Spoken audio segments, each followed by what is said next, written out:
How you doing? My name is Anthony Nolan, and I am here with the comptroller, Sean Scanlon, who used to be a state representative, by the way, but he has moved up to become comptroller to make a difference in the state of Connecticut. And we're here just to touch on some new things that is happening in Connecticut. So welcome, Sean. Thank you for taking the time. Good to see you. Thanks for having me. Yes. I wanted to just touch base on the Connecticut Municipal Employee Retirement System. You did come to New London, and we did have a press conference there, but I just wanted to talk a little bit more about it to give people a better understanding about it, especially the amount of money that New London is looking to save from this program. Can you first give people an explanation of the system? So as comptroller, I run what's called the CMERS plan. It's the Connecticut Municipal Employees Retirement System. And when I took office in January of this year, my team told me that the problem was that the town's contribution rates to participate in MERS had gone up by 75% in the last 5 years. And what that means for a community like New London, which is already a community that has challenges when it comes to its financing, is that city councils and mayors have to make tough decisions about, well, we can only get this money from somewhere. We can raise taxes or we can cut services. Those are really the only two options that a municipality has. And so what I did was I put together a group of labor leaders and management leaders, and we sat down and said, we got a problem. Our towns can't afford this anymore. And by the way, we don't want towns to fire police officers. We don't want them to fire firefighters because they can't afford this. What can we do to incentivize them to actually hire police officers and firefighters?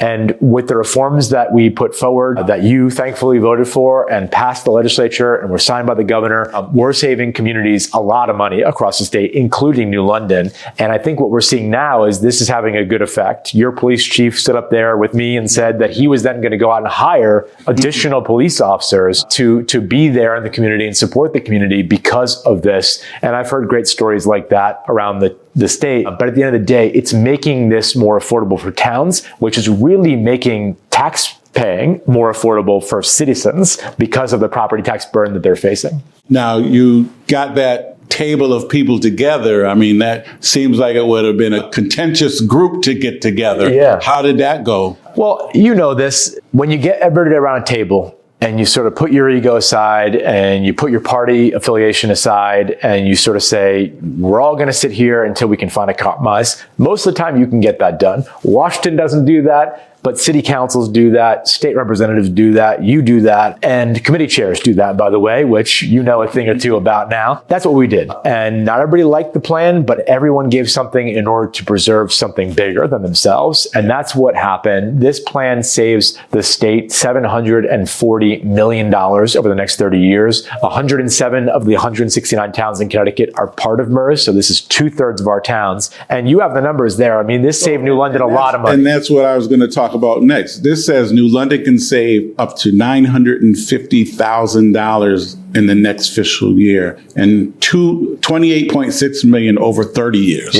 That's a lot. It's big money. It's big money and it's having a big impact. And like your chief said, and like the mayor said, you know, a community like New London, this is a big deal for them because that savings allows them to meet other critical needs that otherwise they were going to have a hard time doing. It's such a no-brainer. Why was it so hard to do? I think so much of what we run into in government sometimes is people think they can't accomplish big things anymore. They see the division, they see the fractious nature, and they're sometimes afraid to take on big things. I'm not some genius and I'm not Harry Potter. I just got everybody around the table together and got them to actually focus on this. And we reformed this system for the first time in my lifetime. I'm 36. This hasn't been changed since 1949. So this reform was long overdue.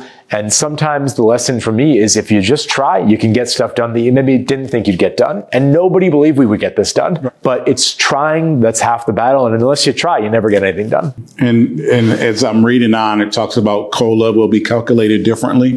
So the big reason that we're able to save is because we're changing not the benefits of the plan, but the way the benefits are calculated. And what was costing the towns so much money was that, number one, people got the COLA the day they retired, which is tough, right, for us in a plan. This changed it so that you have to wait a year till you get your first COLA. But then what was on the books now, before this law passed, was that there was a guaranteed COLA, a guaranteed minimum COLA of 2.5%. No matter what was happening with the plan, no matter what was happening with the economy, everyone got a guaranteed minimum of 2.5%. That was unsustainable and unaffordable. Right. We still believe in COLAs. I was raised by a law enforcement family, so I understand the importance of a pension, but saying that we're going to give a 2.5% guaranteed COLA no matter what's going on was just not sustainable. So what we did was we actually raised the ceiling of it so that in bad times with inflation, people will still get a big COLA, but we just took away that guarantee. But it still means that most of the time you're still going to get a COLA. And those two changes alone were the bulk of our savings, in addition to incentivizing people to work longer by giving what's called a drop plan, which basically says that if you agree to defer your retirement for a few years, we're going to set aside in cash what you would have gotten through your monthly pension check,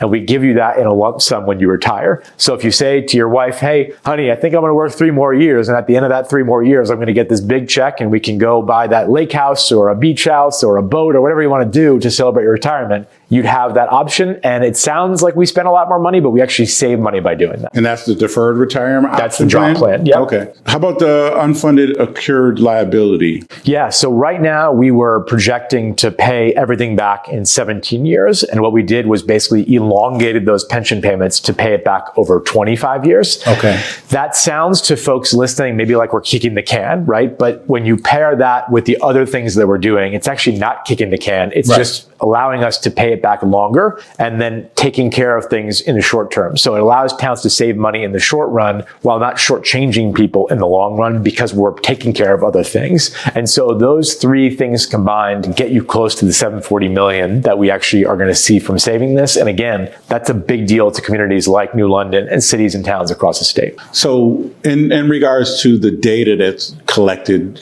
from the municipalities in order to get to where we are today. Yeah. Was that a struggle? Were the municipalities willing to? Part of this law was trying to find out what are those other 62 towns doing, right? And how can we try to incentivize them to join MERS so that with more people, the cost will go down even more. And we need to find out what those other towns were doing in order to figure out how we can try to attract them. And part of what we're doing now is that we're putting together what we call MERS 2.0, which would be a second tier of MERS. The state employee plan right now and the state employee pension system, we have 4 tiers. There's only been 1 tier of MERS since 1949. So we were kind of due for another tier. And what that would mean is if you're a police officer or a public works person hired after a certain date, you would go into MERS 2 instead of MERS 1. And it's just one more way that the towns can save money while still offering that pension.